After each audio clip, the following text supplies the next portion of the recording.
We're coming to the end of 2020, and I think I speak for the masses that we're ready to see this year be behind us. But there are some good things that have come out of this year, and that is some really good mountain bikes. It's at this time of the year that several magazines and journalists and websites come out with their bike of the year. So I thought I would come out with my bike of the year. Now granted, I don't have the option of riding all the different bikes that some of those journalists get to ride, but over the years I've ridden my fair share of bikes, and the bike that I'm going to present as my choice for bike of the year is probably hands down my favorite trail bike that I've ever ridden. It's right over there. Can you guess what it is?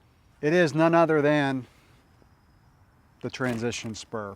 So I'm going to talk about why I'm choosing this as bike of the year for my YouTube channel, but more importantly, why it's the best trail bike that I've ridden to date. Now, when I first saw the Transition Spur on paper, I almost wrote it off, to be honest with you, because I thought it had a little bit too much travel to be a cross-country bike and not enough travel to be a trail bike. Rather than not fitting into one of those categories really well, I feel like the bike fits into both categories really well. So this bike actually is the most versatile mountain bike I've ever owned. If you saw some of my other videos of where I took this bike out on a cross-country course with race wheels, it was honestly about as fast as my cross-country bike. But let's talk about how it is as a trail bike, and that's why I really like the Transition Spur. What makes this bike such a great trail bike is how light and agile it is.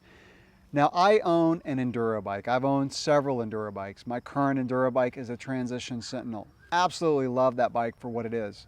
But I think many of us out there have gotten enduro bikes and then tried to use them on more tame courses, tame trails, and realized that we don't really want a bike that sluggish and that heavy for trails that don't require it.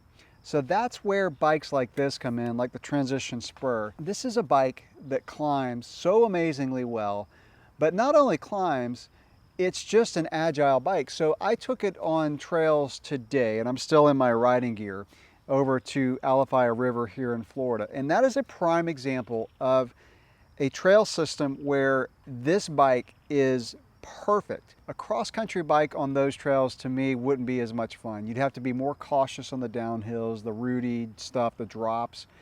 Whereas this bike, the slacker angle, the agility, how light it is, because there are some steep climbs to get up, and this bike is just phenomenal. But when I take this bike to the mountains, that's where, to me, it really comes alive and is the bike that I would choose probably on 80% of the mountain trails that I ride. Now, for a bike that's 26 pounds, you expect it to climb well, and it does. What really surprised me was how well it descended. Now, a lot of reviewers use the word capable, and I don't mind using that word if you kind of back it up with why you think it's capable. So I will say this bike is extremely capable on the descents, but this is what I mean. When you're going down a hill, because it's got a slacker angle, a 66-degree head angle, the bike feels in control faster than you would think a bike for 120 millimeters of travel would feel. When you hit the rough stuff, the bike does not move all over the place. When you're going downhill, it just feels stable. It feels planted. The bottom bracket's a little bit lower. And so that's why I say it feels capable. You have more confidence, especially when you go on stuff where you've got the saddle down, you're behind the saddle, it's pretty gnarly.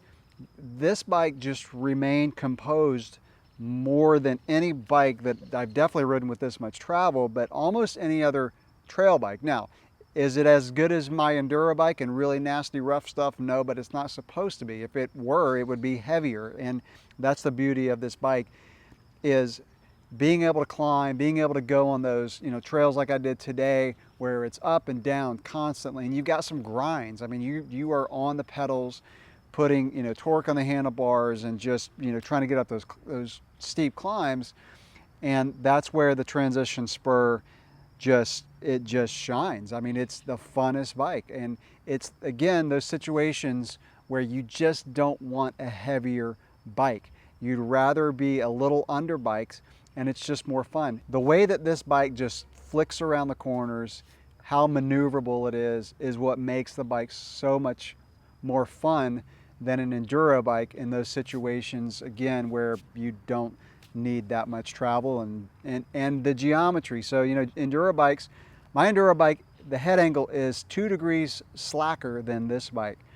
When you're going up a climb, when you're going on slow tech, it's just not as fun. And that's why I choose the Transition Spur on a lot of the trails that I ride. Now, one thing that I also almost wrote off was how this bike flexes. In the past, I haven't liked flexible bikes. I like frames that are stiff, that you know, pick a line and it holds the line.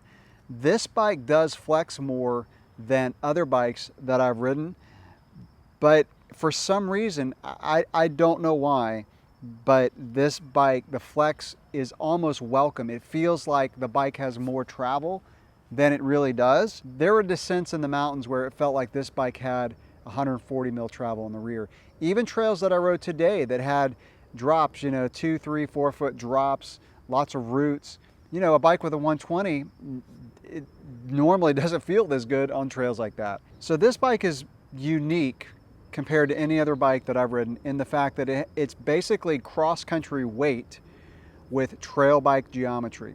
Now, I don't know if I've used this analogy in some of my other videos, but I'll go ahead and say it here. So geometry numbers are like ingredients, and frame makers take all of these different ingredients, head angle, seat tube angle, wheelbase, chainstay length, bottom bracket height, and they try to mix it up into this recipe to come up with the best dish. And Transition, and I know there's other companies out there have done this, that are making these, you know, downcountry bikes, or bikes that just blur the lines between trail and cross country, but they put all of these ingredients and come out with this bike that they hope is going to be the best mix of all those geometry numbers.